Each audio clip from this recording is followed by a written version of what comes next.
So this is RepNickTV live in the flesh. So for the people that don't know, Nick is my brother. However, today I'm going to be interviewing him as kind of someone that I don't know. So you guys can get all the information. Let's start with, you're a YouTuber, you're an entrepreneur, you're a TikToker, you're a business owner as well now. Have I missed anything out? Nah, just living life to the fullest. You missed that part.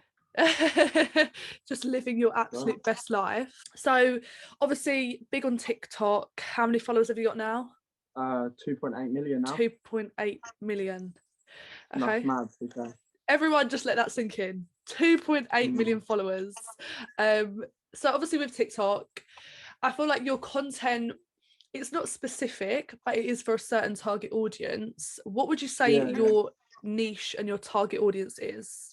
I'd say like my niche, like my target audience is the younger audience, like more like family friendly orientated audience because of the content I produce. And obviously I did break up with Maddie, and so I stopped doing couple content, but mainly for my period on TikTok, I've done like couple content and prank style content because it just works well and people like that kind of content. So I just keep doing what I'm doing and it works well. Yeah. So mainly like family friendly content. Yeah, people aged like probably like 7 to 25, but mainly like 7 to 16-year-olds is the main target, and then I have older audience as well for couple content. I think the majority of the consumers on TikTok is quite a young age as well anyway. So for most people, target audience is quite young people that are watching their videos. We'll get into the breakup briefly later, but obviously your content was mainly couple videos. So when you then broke up with Maddie, how did you kind of reinvent your content to stay relevant? Yeah, I mean, like when I started on my TikTok, I obviously didn't really involve Maddie in it anyway, but that was only just at the start. And then we started doing couple content, which did make it easier on the growth, like, and how to grow like power couple and stuff. But I suppose when we split up, I just kind of was doing a little bit more pranks with my best friend. I was doing like POVs. You just adapt, don't you? Like I obviously, my main niche is pranks and couple content, but I put my fingers in everything. Like I'll do a little bit of everything. I'll do the POVs, tried everything. I'll do a dance. I'll do anything because why not? Obviously, have a main niche, but expand it so that you can just get, gain and build on every niche really. Dabble in a little bit of everything. I'm not going to go into like the fitness niche and start banging out like some fitness workout. Maybe. And you're quite big on trends, like you hop on the trends quite quickly, and your videos seem to do really well with like the current trends. How do you stay on top of trends?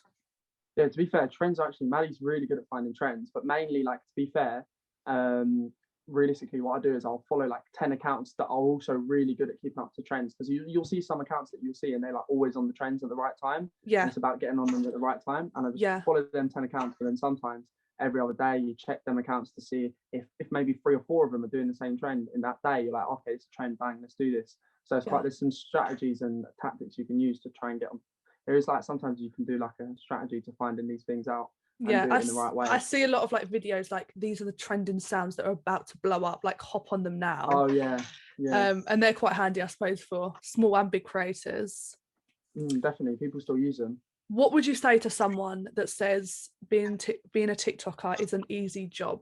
I say it's easy, but it's only easy when you know it. But it's not like, I wouldn't underestimate it. It just sounds proper easy. It's not physical. Do you know what I mean? You're not like, it's not strenuous.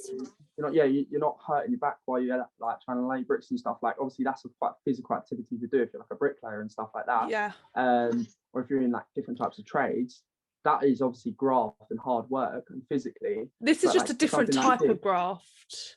Yeah, this is like a mental kind of graft, because the thing is, obviously it is annoying having to constantly be on your phone, but in this industry and what we do, you have to be on your phone constantly because your phone is your workplace. You're making videos on there, you're editing your videos on there to post, you're replying to comments on there, you're staying active. Looking for new videos.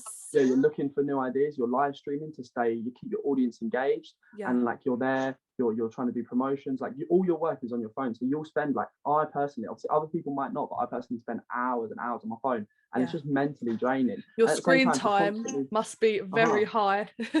Oh yeah, it's so high. But the thing is as well, you've got to be so creative too. Like you have to think outside the box with certain things, like coming up with content ideas. Even if you're not doing your own content ideas and taking inspiration, you have to be creative in the sense of redoing it to a different like spin. Like there's so many things that it isn't easy in the sense that if you're not growing, you beat yourself up like with your whole following. You want to be growing because otherwise you feel bad if your videos don't get views. You're like, oh, did I not push out good enough content? And then you have to deal with something other people don't deal with in their industry, which is the hate side of things. The negative comments, which we're going to go on to. Hard, by trolls and stuff like that. So it's very hard. So how do you deal with the negative comments? Because I mean, I know the comments you get. I've seen the comments under your videos and things like that. At first, what was it like getting those comments? Well, to be fair, people deal with it a lot differently, and I deal with it like in the right way. I find it quite funny. To be in fair, your way.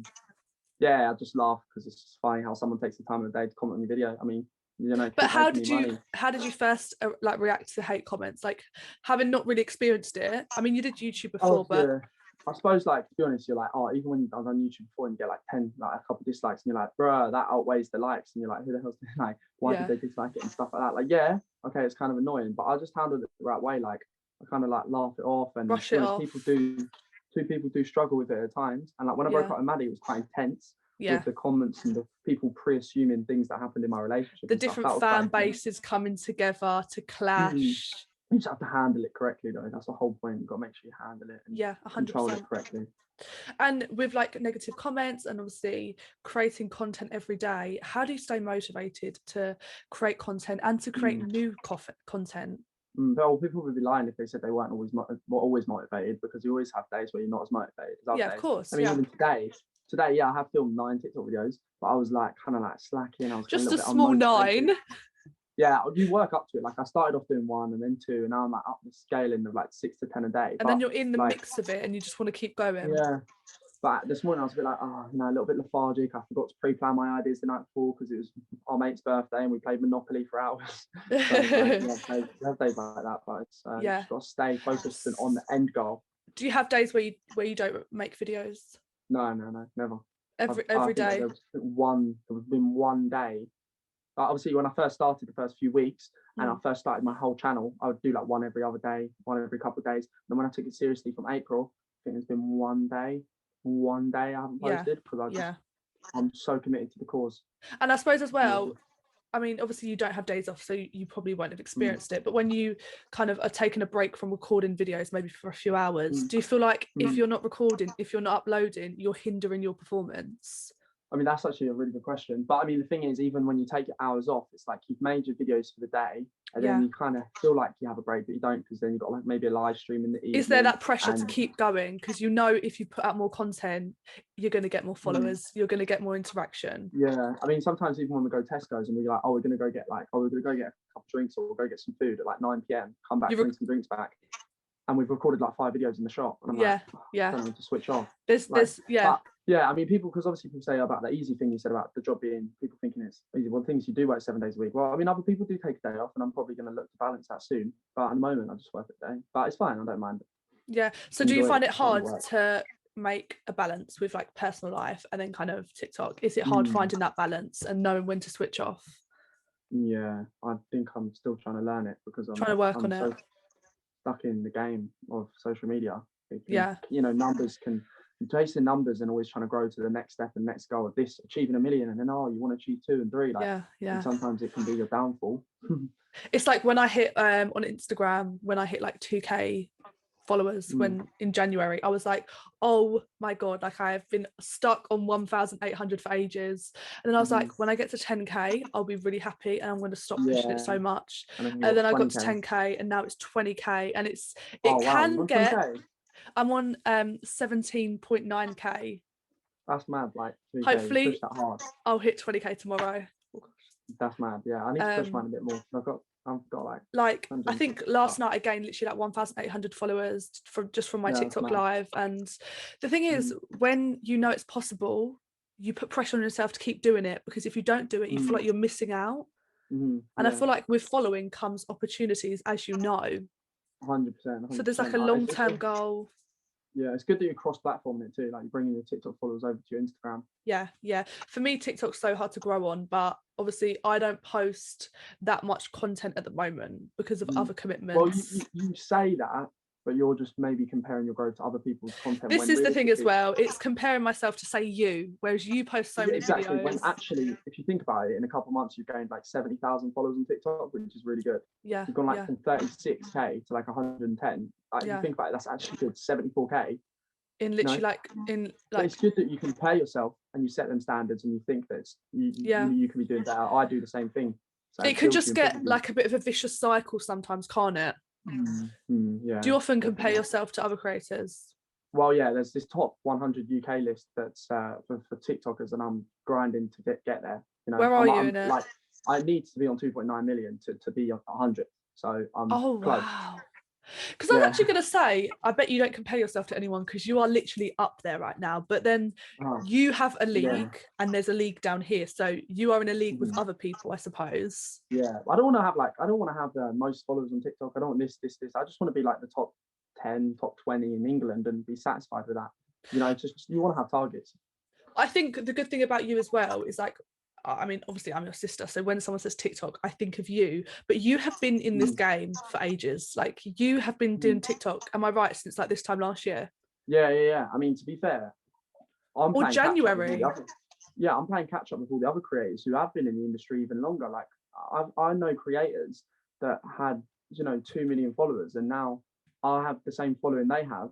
But I started when they had 2 million. I started when they had 1.5. And don't get me wrong, I'm not discrediting them. It's just I've been hustling and grafting to get there and play catch up. And you can see that in your content. You can literally see that. So let's talk about viral videos, because I think that is one thing that really helped you grow to start with. You had some very viral videos. Talk a little bit on the impact and what your most viral video was, if you do know. Yeah, so my most viral video actually was I posted a video that got 150,000 views. And then I reposted it the next day, and the repost got 39.1 million, which is my most viral one, which is mad. And what was the video? It was me going down the London Underground escalator singing, screaming out "Hips Don't Lie." You know, the Shakira song. Yeah, I remember. Yeah, that's mad. Like, it got so. I showed people that video, and they went, "Oh my god, I actually saw that." Yeah, I remember seeing it. And so you posted it. It didn't get much interaction, and then you posted it again, and it blew up. Very strange, and something. And that just sums up the TikTok algorithm, doesn't it? Yeah, and another video, a concept idea for you is this. People might know the Bushman prank when the lockdown first hit, and it was on the news and stuff, like Bushman caught sneaking out. Well, I posted it on my channel with 400,000 followers. It got like 60,000 views. Yeah. Me and Maddie made a channel for her because she didn't know how to edit. I put 2 videos together, edited them, and posted them for her. And the video got 16.5 million views, and the account had 200 followers of just, when you start an account and your friends are following you to start off with. And then she got 100,000 followers in a day. In a day? Yeah, she was 110,000 in a day. And I was like, oh, so you posted this video on your account, it didn't blow up, and you posted it on her new account and it blew up. Yeah. And you would think that you would assume that because of the following that you currently I would have, it would give it the extra push. And then it got to the point where even people from the Hype House saw it, that Alex Warren done a bush video, like a bush prank, and credited her account. So if people don't know, the bush prank was Nick in a costume dressed as a bush, and he ran across the street with what did you do? Would you I just waddling, sneaking out? To sneak out of the house, pretending, because the lockdown just happened. Because that's when it was really serious, lockdown. Yeah, and filmed it as if like, Bushman caught sneaking out, and the news shared it as like that light-hearted joke at the end when it was. And it even went onto the news, didn't it? Yeah, it wasn't like Good Morning Britain. Good Morning Britain, I remember now. Yeah, that is crazy. But let's talk about the TikTok algorithm, because obviously, clearly it's so unpredictable. How do you feel about the unpredictability of it? Well, because of the concept that I grasped from like the video that I posted, and then I reposted it, got 39 million, and the video that I posted on mine, but posted it on a new account, I have like a very different outlook. But it's because I know that within the game of YouTube, it's most definitely quality over quantity, and again on TikTok, definitely. But what I don't like to do is focus on quality with TikTok, put a lot of time and effort into a video for it to not perform the way it should have. It's very disheartening. Disheartening, very hard hitting, and you're like, wow, I spent all this time and effort and it didn't perform to the standard it should have. Yeah. Whereas I prefer to do on a more efficient basis, where I still put a lot of time into it, but it's more like quantity. I put a little bit more higher quantity. So all I need out of the 6 to 10 is one of the videos to blow up out of the day, and it carries me for the rest of the day and the next day, and maybe 2 days in. So over a 2-day period, out of the 15 videos I post, one of them just needs to pop, and I'll get 10 to 15,000 followers, and people seeking it and getting good audience watch, audience retention time. So realistically, I'm more on the whole, like with the algorithm, it is hard to understand, but it's all about the whole like watch time and making sure if a video is shared. So there's like tips and tricks you can use, isn't it? So like ways of where people send this to your friend so and so who's going through a tough time. Like them random videos, the reason they get views is because people are sharing the video, and if the video is getting shared, it's going to the algorithm, and it gets pushed out more because people are sharing it. People are sharing it, and also like the watch time, how long someone watches it till the end, if someone rewatches it. So it comes down to so many different things. But at the end of the day, if the video is good, it will perform the way it should. But then again, not always, because of what happened with my one, so just don't get disheartened if anyone's watching this if you don't get the views on the TikTok video. I always used to ask people, how did you do this? And they're like, stay consistent. And you're like, the typical thing everyone says, stay consistent. When I'm here and I'm like the product of the proof, and I agree. Just literally keep going. It is consistency, as cliche as it sounds. Post. And learn what you need to be posting, and learning to jump on the trends and understanding what works and what doesn't, and then staying consistent with that, because obviously staying consistent might not always work if you're not consistent with the right content. Yeah, of course. I was at a place where I was like just posting like one video a day because I only wanted to post DJ content, but it's like I'm not going to grow quick enough if I'm just posting one video a day. Is still really good though for DJ content. I suppose, but it was just hard as well producing that much content for like, because one video, it takes a lot of timing, it takes a lot of planning, especially DJ content. It's not a quick video to make, but yeah, I think it's easy to kind of get in a place where you're just then pushing out loads of content for the sake of pushing out content. Yeah, I agree. Sometimes that does happen where I feel like if I haven't produced so many, I'm like, but then again, you need to sometimes still focus on the quality, and I'm not taking it away from that, because quality videos, the ones that I do take time to edit and put together, do always perform really well as well. But I always like to do because you're on the creator fund and stuff like that, you can get, because if it's your job, you want to be earning a good wage. From the creator fund, you get paid per day on how many views you get. I like to do it on sometimes an accumulative basis, where how many videos I post accumulated, they have this many views. But do you think the TikTok creator fund is fair for how much it pays? Realistically, I posted a video on YouTube the other day, and then I saw the revenue that was produced from that as opposed to what you get on TikTok, and I was like, Jesus, people are making bank on YouTube. Completely different. Agreed, it's not really fair. I mean, I started on YouTube TikTok last January, and until September, the creative fund didn't even exist. So people who are starting now, you have it really sweet. It's only been out for a few months now. However, it's not fair. But when you get so many views, for me, for a month, when you get so many million, then I'm like, okay, it's okay. It doesn't bother me. It's still nice. It works out for you, but for these small creators that don't get that many views, it's like, I think yesterday I earned 17p. I mean, is that, shall I retire now then? A solid 17p. It's a nice incentive sometimes to see that, you can earn an income from this. Like, okay, so there's money that I've just made from a video I've produced. It's motivating. Because I worked so hard to get to this point, even before TikTok. Even though I started on TikTok, I was always making content like on YouTube. I remember at least when I started on Twitch.tv, I used to do like live streaming. Yeah, you used to live stream all the time. You had like this crazy setup. I was always building into a path of something. That's so big now as well, streaming. That is massive. Yeah, massive. Imagine if you'd stayed doing that. I mean, you're doing amazing now, but I always thought about it, to be fair. But yeah, I'm happy with what's happening now. But yeah, definitely, I've understood. I mean, obviously, I've just started going on YouTube, and the growth's been good. I've seen the potential on it, so I'm gonna. So, are you gonna post regularly on YouTube? Just two, yeah. I mean, yeah, it's regularly. For me, it doesn't feel like it, but 2 videos a week is good enough. That's enough content. Yeah, that's content. Yeah, and I was going to say, you were talking about content pieces. It's like, obviously we do the House on the Move, so we post like 6 videos a day on there. And for people that don't know what House on the Move is, just give them a little. Oh yeah, it's a new content creators house, guys. It's a House on the Move. Every couple of months we relocate locations, and we've got some big plans coming up. We're going to be raising money for to build an orphanage, and we're going to go to a foreign country. Yeah, and we're going to go build an orphanage. So we're going to do a charity live stream. And we're going to go out there and we're going to show you guys what we've with the money we've raised, what we're doing. So I'm looking forward to that. And that is so heartwarming. I think it should be soon too. Actually, it should be on our next move. Actually. Oh wow! So that is some information. That is crazy. Yeah, no one knows about that. But we post 6 videos on the House on the Move, and then I've got this new NickandMads TikTok we do. So we post 6 on there. So it's 12 videos, and then own personal account. and I get like 8 or 9 of Maddie's. So I'm getting in about 35, 40 TikToks a day. You must be exhausted at the end of the day. Yeah, man, I'm knackered, but like I just bang out loads of energy drinks. It's not really healthy, but what energy drink in particular? Bang energy. Well, no. I do bang them. I do like them. Quick promo. Okay, so talking on like House on the Move, obviously you was also in another content creator house, which was the Jet House. Which both these houses you created, you started, and you manage. Am I correct? Oh yeah, I mean, yeah, me and Charlie started the Jet House. So me and him set out together, and me and Lewis set this one up. But yeah, I just like new ventures. I think it's nice working with other content creators as well. Yeah, agreed. And that's what it was initially. We didn't even think of setting up House on the Move. Me and my mate, there was going to be 4 of us moving into a house recently, and we was like, wait, we're going in the house, and we're all just making content.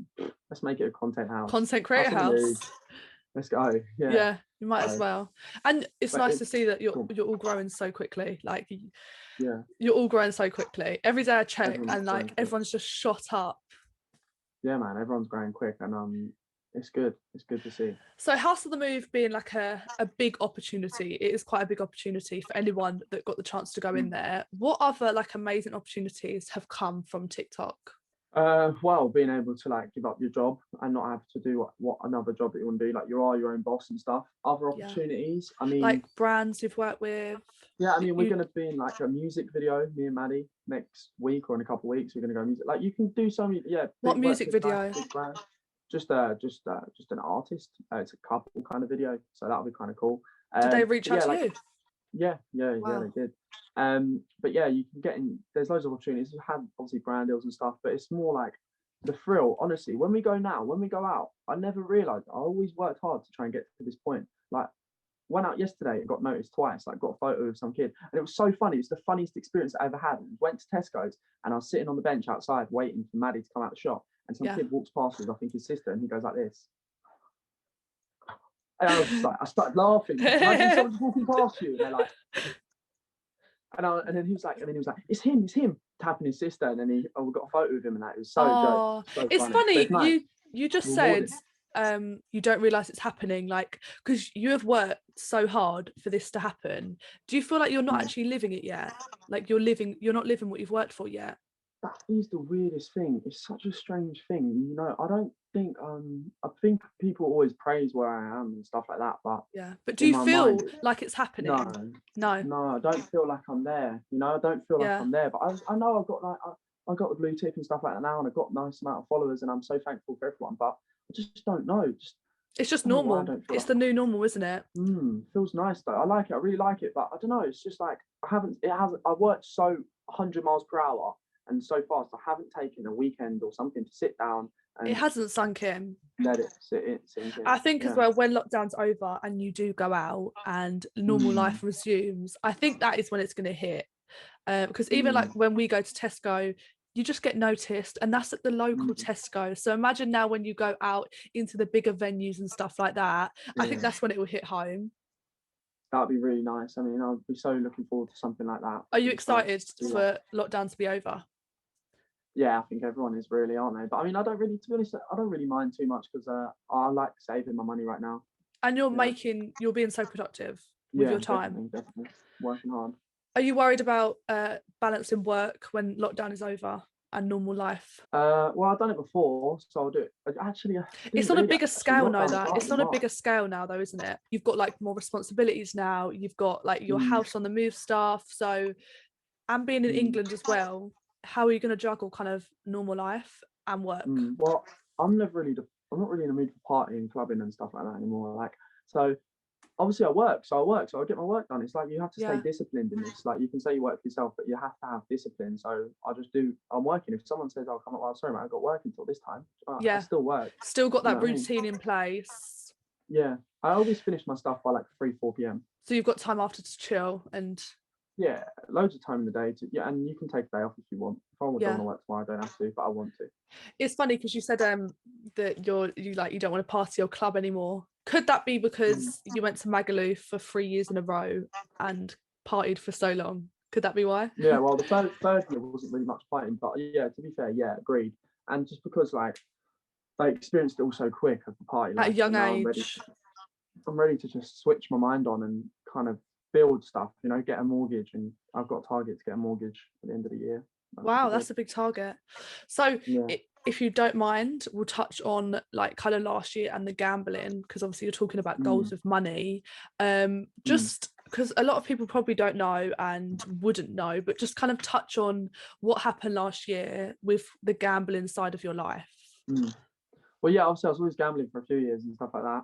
And to be honest, at least you would know. But even when we went back to like owning like a caravan holiday home, when I used to come to fruit machines and that, like I was addicted to them things. We used to have a holiday home on a Haven holiday site, basically, and we'd always be in the arcade all the time. But that was that was the minor part. I mean, obviously last year, to be honest, I saved a lot of money, and then from working hard and you know, being an events rep and selling like boat party tickets on commission basis and doing a few other bits, like doing a bit of trading. So I made that, and then obviously I gambled it all, to be honest. It was just greed. I was obviously going casino every day, gambling. But last year was the hardest part, where I was just going in there like every day gambling and stuff. And where was you? How was you gambling the money? Where was it?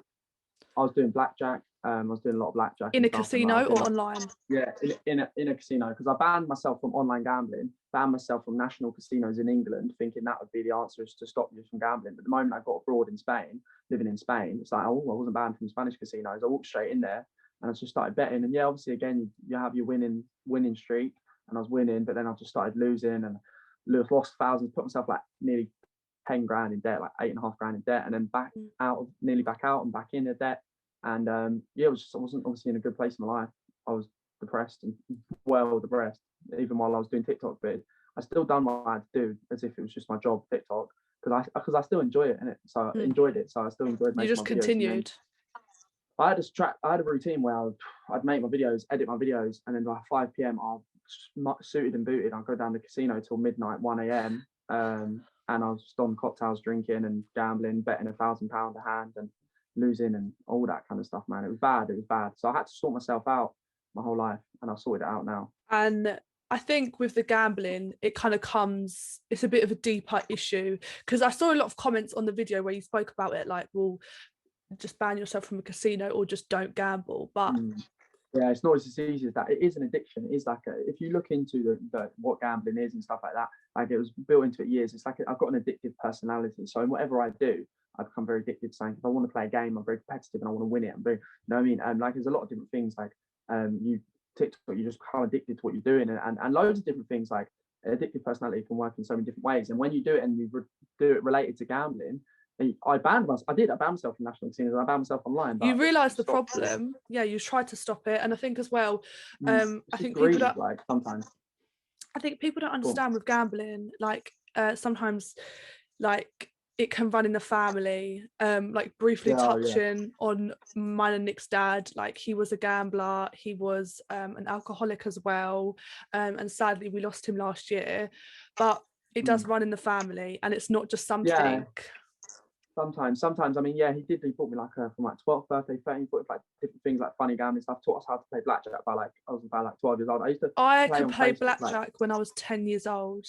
Like I just have memories of us going to our dad's house, and we would like play blackjack. We would play like games and involve money to make it like gambling, basically. He definitely used to cheat as well. I know it. And on Facebook, like Texas Hold'em Poker, I used to play with him when I was like 14, thinking it was the norm to play poker with your dad online. Like, it's just silly. But I don't, obviously, that was the building to me understanding how to play. And at the end of the day, it does come down to you still. And with my addictive personality, I knew how to do it, what to do it, and that you could make money from it. And with that, I went off at my own will. Yeah. And was the sucker for it and put myself in a silly position. Yeah. But yeah, it's just, if you're not willing to help, you've got to be willing to help yourself. It's all right going to a rehab. But like, if you're not, I would go rehab, but like, realistically, you've got to be willing to help yourself. And I think the thing with rehab, like obviously we can learn from our dad's like kind of mistakes. Like he went to rehab quite a few times, and it's not always the answer unless you make the sacrifice and you decide to change and you want to change. And I never wanted to put myself in the position I put myself in.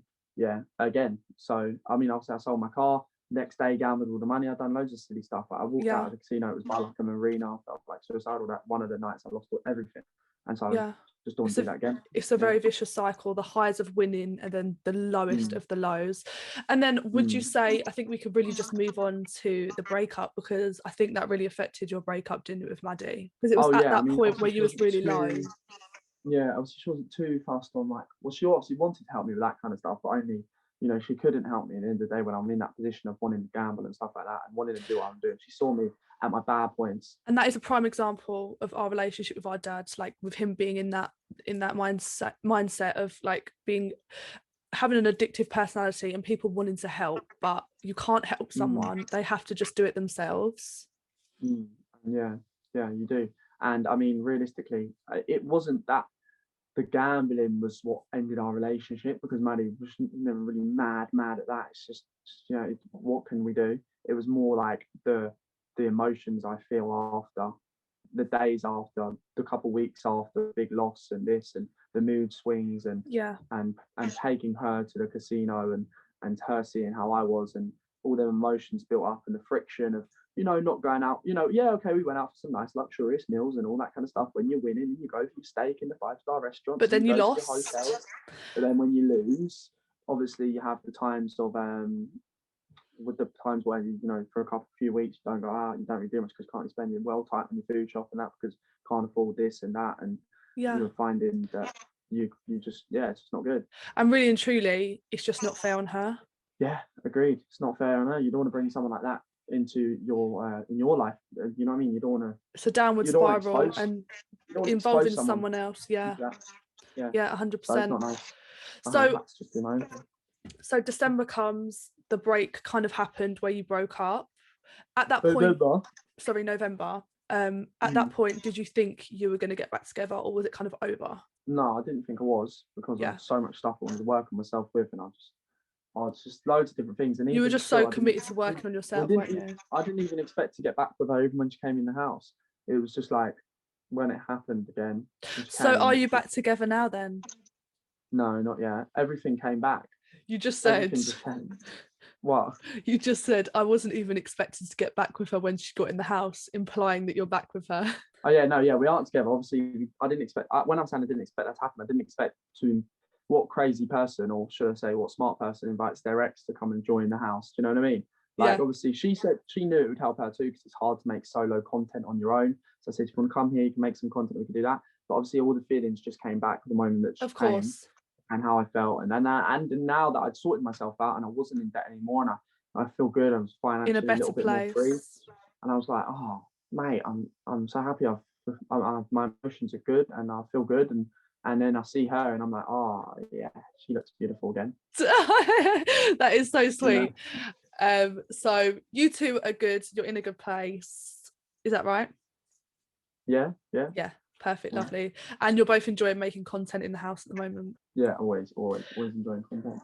So what can we expect to see in the coming months? This isn't going to be out for a few weeks, but what are some things that you have planned that you can share? Well, obviously, coming months, we're trying to get to the 100,000 subscribers on the YouTube as quick as we can. It's NickandMads. Go like subscribe. 50.7k. We just want that silver plaque, and then we can relax. For some reason, really don't say it. You're just in it for the silver plaque. Don't say that. Look, we enjoy making videos, but I'm telling you, it looks beautiful. I'm telling you. We got it. I'm like, do you know where you're going to put it? Have you got a place? Look, at least I'm saying I'm in for the silver plaque and not the money, right? Oh, that's true. That's true. Yeah. No, to be fair, I haven't got a place, but probably like when we get a new place or something, probably something like that. But yeah, no, obviously we've got the orphanage that we're going to be building soon, and we're going to plan to do that. Yeah, you know, you can still travel with everything going on for humanitarian reasons. So try and see if we can get like a business visa, see if we can go to a country and help out what we can do, and take a House on the Move or with us. So yeah. So yeah, where is House on the Move's next move? Have you planned it or not yet? I don't know. Not yet. I don't know. We are today and yesterday and tomorrow and the next day we're in talks of planning what to do. On where to move to next? Yeah, we just don't know. Could it be internationally or locally? I think it might be international, yeah. Really? Yeah. How exciting. Yes. Let's talk a little bit on your management, because obviously for so long you had no management, you were kind of doing it by yourself, and you were actually really against management. I remember we had a conversation once, but now you do have management. What was the decision? What was the process? I mean, yeah, I mean, I always said, like, always kind of, do your thing until you need it, because people are trying to get managements too early when, because you know what, some people don't know how to do it, like, as in, like, they don't know how to respond to a brand, It's not how just for to money, apply. it's for help. Yeah. Yeah, some people do need the help and a career development help and stuff like that. But I had a plan of what to do, how to do it, and how I'm going to do it. But I mean, management, yeah, it's fine. Obviously, I'm exclusive with my guy Simon Nomis at Nomis Talent. Shout out to you, Nomis. But we've got, like, obviously a good agreement going on by which we kind of work together. We work together. I externally still outreach for brands for my own personal development of my career and my social media and who to work with. So it's not the typical contract you would usually have. So for the people who don't know, what is the typical usual contract with a management? How does it work? Oh, it genuinely just varies for everyone. It could be like 1 year, 2 year, 5 years. Exclusive means that you're. And does it mean that they take a cut of, like, your brand deals? Is that how they get money? Well, non-exclusive are where you can have many different agents working for you on a non-exclusive basis, where what they find you is what they take a cut of. And obviously, no, people do think that, but no, it's sometimes what they find you, what they take a cut of. So if I find you a brand for Oreo, at least I've got a brand for you here, £500. Usually they do the basic 80-20, but like I say, nice. I can't tell you. It just varies with everyone. Yeah. And the size of their channel will be the percentage taken, and so many different factors for that. So are you non-exclusive then? Still, like, yeah, I mean, I've done it for a reason of us launching a house on the move. There's a lot of time and effort putting into the house on the move, and need a little bit of weight off my shoulders. And so we work well together. And how was it, the process of finding that person? Did they reach out to you, or did you reach out to them? I mean, the funny thing is they usually always reach out to you, but I reached out to him and said, let's work together. Obviously, find yourself a good manager and make sure you've got a good one if you want to go with one. Yeah. That's got good credibility. And then your verification on TikTok, how did that come about? I was in Turkey, August 18th to August 24th, and someone messaged me and hit me up. He said, bro, because I spoke to this guy who worked with TikTok, and he said, like, I said, oh, can you get me verified, bro? He's like, you need articles, mate. You need this, this, this, and this. And I was like, oh, okay. You have to fill out a form. And then he just hit me up randomly, and he was like, yo, bro, I think I can get you this now. I've seen all your articles. You've got quite a few. And I was like, yeah, because you do need articles and press releases and good. Which you had loads of at one point. Yeah, exactly. So we gave it a go, submitted our application, and then we got a verification back. I was out partying until like 3:30 in the morning. I probably got verification at 4 a.m, but didn't realise till I woke up. Went down to the pool because it's the only place I had Wi-Fi out. I didn't know when I was out because I didn't have Wi-Fi. Was this when you was in Bali? In Turkey. In Turkey. In August. Right. And I saw it and I was like, oh my God, that is mad. It looks so sick. But to be honest, I don't know. Now you just get complacent with it. It's so long ago now. You're used to it again. Like, it's the new normal for you, really. I want to get the feeling of having it. What is first day again? I think the good thing about it is you're so humble. Like, you're actually a really humble person. Like, you wouldn't think if you just met you, like, you are the credible person you are, because you have a lot of credibility to your name, and you are an influencer that has a big influence on people. But I think at the same time, meeting you off TikTok, you're just the same kind of guy that you're just a normal average guy, and you don't come across as big-headed. I am entitled to this, I'm entitled to that because I've got a blue tick. Do you know what I mean? Yeah, true. That's good. No, I like that. I like hearing that, because I always like to stay by that. Yeah, and I think as well, like, obviously as you grow, like, you change as well over time, but you haven't changed in a way of, like, you think you're that person. You're still grounded. No. Yeah, agreed. And lastly, do you see, well, obviously you are doing other things. You're doing YouTube. You did some presenting as well not too long ago, and you was on Judge Rinder.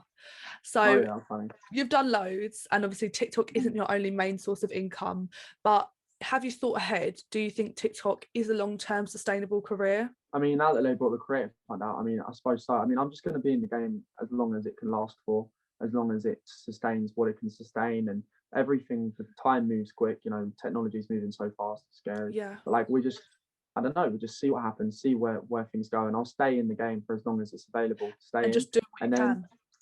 Yeah, and then I'll move on to whatever other thing it will be. It'll probably be a business venture that can turn over a few million. I don't know. I like the sound of money. But to be honest, I just don't like. I'm not like that. I just like the idea of having financial freedom and being comfortable in your life in the future 10 years down the line.